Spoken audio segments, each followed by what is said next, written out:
if you're going to a fundraiser that's given in part by this guy who has a company that is pulling up natural gas, are you the right guy to go after these people? Well, I didn't realize he does that. Golly gee, I had no idea that the man who was about to raise money for me was this involved in this major fossil fuel project, and that I was going to do that the day after I went on stage at the CNN Climate Change Town Hall to talk about how serious I was about taking on the climate crisis.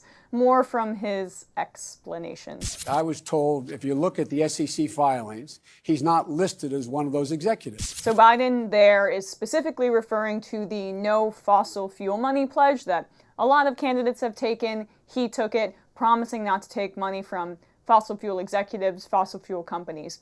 It seems from that he's broken that pledge, but more on that in a moment because there were some other bizarre moments of his from the town hall that I wanted to get to.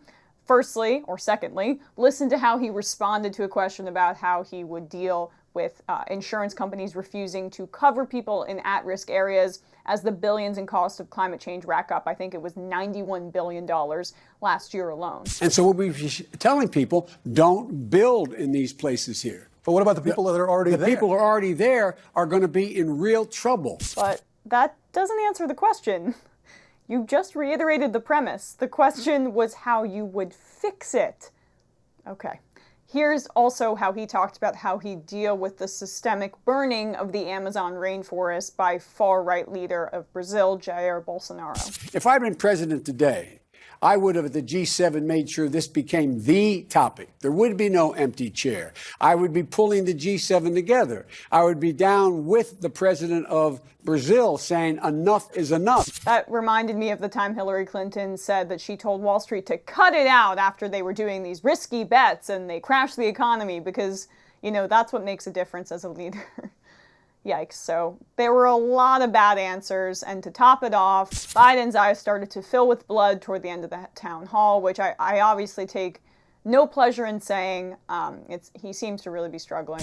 Joe Biden has done some good things in his career, although, look, his incorrect decisions are glaring, and he's unapologetic for them, which is exceedingly relevant in this presidential race. But I don't want to speculate too much on a man's health. His cognitive issues or his decline seems to be a bit glaring, and I do wish him the best in that regard.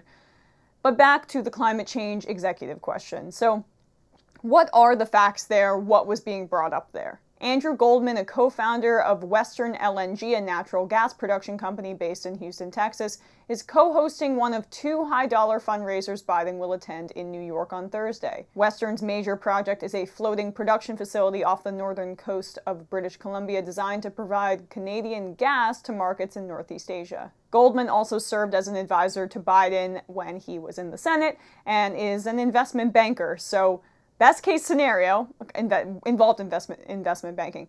Best case scenario for Biden, he's just fundraising from another Wall Street guy. That's still not great for the Democratic electorate in this climate as we become more aware of campaign finance reform. Here was Joe Biden's campaign's response. Simone Sanders, his campaign spokesperson, who inexplicably went from working for Bernie Sanders to Biden, said that Goldman is not an executive.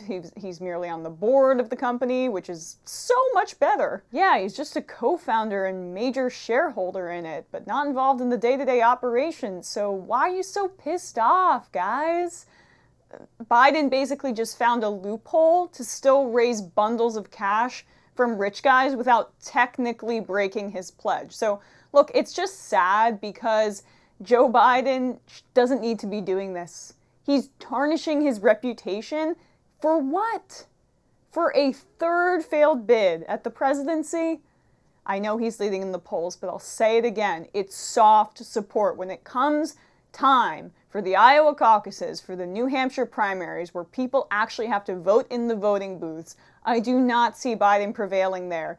These performances are just too pathetic, and his constant flubs and seeming inability to remember things, that's going to take a hit to the voters who think he has the best chance to defeat Trump.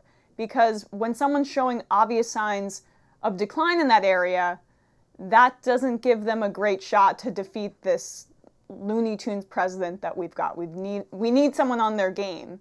So that narrative is crumbling before everyone's eyes.